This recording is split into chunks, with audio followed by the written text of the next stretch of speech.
ele verbalizou muita coisa que atingiu ali os anseios e o sentimento de boa parcela da população naquele momento, porque a roubalheira ocorrida durante os governos do PT, elas atingiram uma magnitude imensa, elas foram descobertas, obviamente a roubalheira já existia no Brasil, em outros governos, em outras épocas. Se você pegar a literatura, eu tenho citado nos artigos alguns autores antigos, Lima Barreto, Joaquim Nabuco, e aparece na obra desses autores as críticas à República desde o seu início, né? Estava lembrando hoje, talvez use aí nos próximos artigos, Paulo Prado também, que escreveu um livro extraordinário, que reflete muito aí o pano de fundo do que a gente vive hoje, mas naquele momento o Jair Bolsonaro usou ali um discurso que já existia por parte de vários colunistas, como eu e vários outros até que vieram antes de mim, e que não estava tendo representatividade na arena política, né? Então ele surfou nessa onda, mas não quer dizer que ele, na vida prática, no seu repertório de votos e de ações concretas, ele fosse condizente com aquilo, tudo que ele estava falando. Então havia diversos ruídos ali entre aquele discurso que encontrou um eleitorado e aquilo que era o Jair Bolsonaro. Algumas coisas foram apontadas ali ao longo da eleição e depois foram surgindo outras, como a própria ladroagem em gabinetes, que foi acusada pelo Ministério Público do Rio de Janeiro, a começar pelo caso do Flávio Bolsonaro, e que fez com que ele tomasse atitudes completamente opostas, né, àquilo que se prometia em campanha, principalmente em relação ao combate à corrupção, por exemplo. Aham. E aí é uma série de etapas e tal, das quais a gente pode falar, que eu falo há muito tempo e que estão aí se consolidando hoje. Pois é. Eu sinto que o Bolsonaro ele passou, pelo menos aí o último ano, muito mais preocupado em salvar os dele, que nem ele falou lá naquela reunião, vou salvar os meus, do que em Isso. governar. É Né? exatamente isso, né? Perfeita a sua colocação. Ele é movido, como muita gente em Brasília, pelo medo da cadeia, e a partir do momento que o filho dele ficou com essa possibilidade de ser preso, porque foi denunciado por liderar uma organização criminosa que desviou mais de 6 milhões de reais dos cofres públicos da ALERJ, da Assembleia Legislativa do Estado do Rio de Janeiro, acusado de peculato, lavagem de dinheiro também.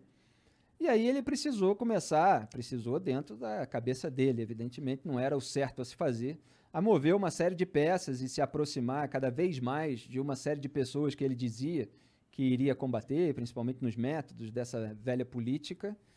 E aí ele foi se tornando, ele quer dizer, a maquiagem que ele passou na campanha eleitoral foi escorrendo, né? Sim. Até às vezes falam em trocar de pele, eu prefiro falar isso, que a maquiagem escorreu, quer dizer, aquele discurso que ele pegou ali emprestado de colunistas, de pessoas que apontavam essa lacuna de representatividade no debate público de determinadas ideias, de determinados elementos, aquilo foi jogado para a lata de lixo, porque o importante para ele era o filé mignon dos filhos, era manter a impunidade, manter longe da cadeia. E aí ele foi sancionando uma série de jabutis ali que foram inseridos, por exemplo, no pacote originalmente anticrime, proposto pelo então ministro da Justiça e Segurança Pública, Sérgio Moro, que estava ali tentando endurecer a legislação penal. Só que o Jair Bolsonaro, naquele momento, não interessava para ele endurecer a legislação penal, porque isso poderia colocar em risco a liberdade da família dele. Então, inseriram ali, por exemplo, a criação da figura do juiz de garantias, que divide a primeira instância em duas, sendo que a gente já tem 4, com toda essa lentidão, com todos esses espaços e brechas para as tramóias de bastidor. Então, eles queriam separar o juiz da fase de investigação, porque vários já eram incomodados por um juiz, que eles odiavam e tal. Então, queriam ter uma possibilidade de passar o caso para um outro juiz para sentenciar. E inseriram ali a restrição à prisão preventiva, a restrição à delação premiada. Tudo fazia parte de um mecanismo que o Jair Bolsonaro precisava ativar ali para que a família dele não fosse pega. Aí você teve outras etapas, né? A própria sanção da lei de abuso de autoridade, em diversos pontos ali que tem esse nome bonito, né? Ninguém é a favor de abuso de autoridade, só que a questão é o texto. Você precisa ver todos os itens que são colocados. Então, eles sempre Normalmente, dão um nome lindo e O maravilhoso. nome da lei não descreve nada do que ela realmente é. Nada. É para enganar a gente ingênua, né? A gente tem que ler o que vai lá escrito. E aí você tem uma série de dispositivos ali que servem para cercear, para intimidar a atuação de investigadores, de juízes.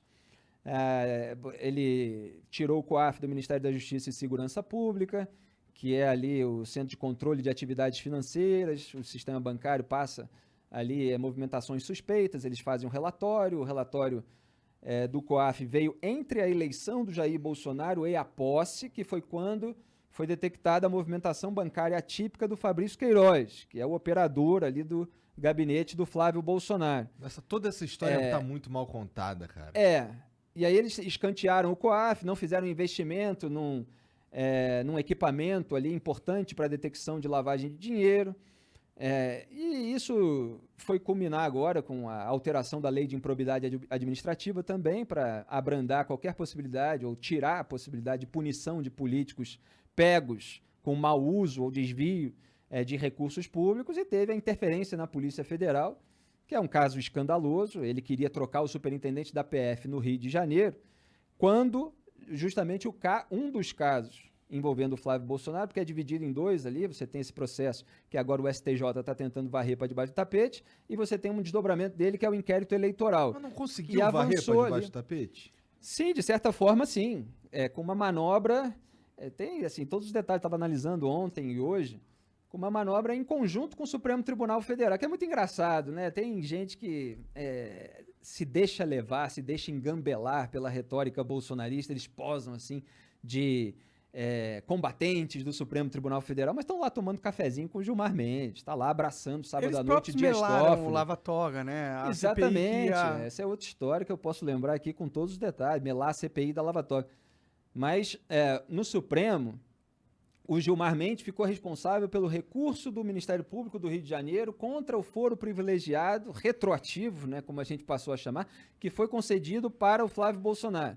Porque ele era deputado estadual, virou senador, mas os crimes acusados ocorreram durante o mandato de deputado estadual. Aí o que o Gilmar fez? Engavetou o recurso do MP e ficou segurando lá na gaveta, enquanto, obviamente, o Gilmar passava a boiada dele, porque ele está sempre lá para blindar os velhos tucanos.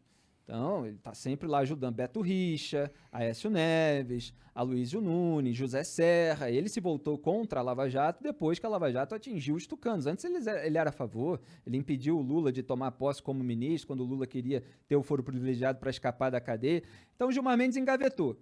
E aí veio férias, a presidência da turma responsável passou para o Cássio Nunes Marques, que foi quem o Jair Bolsonaro colocou no STF, aí ele adiou, engavetou mais ainda, e aí o STJ aproveitou toda essa brecha. Isso assim, caiu com o Gilmar em janeiro do ano passado, é mais de um ano e meio engavetado. Durante esse processo, teve um outro julgamento, lá de um sujeito chamado Márcio Bittar, que era deputado federal, virou senador.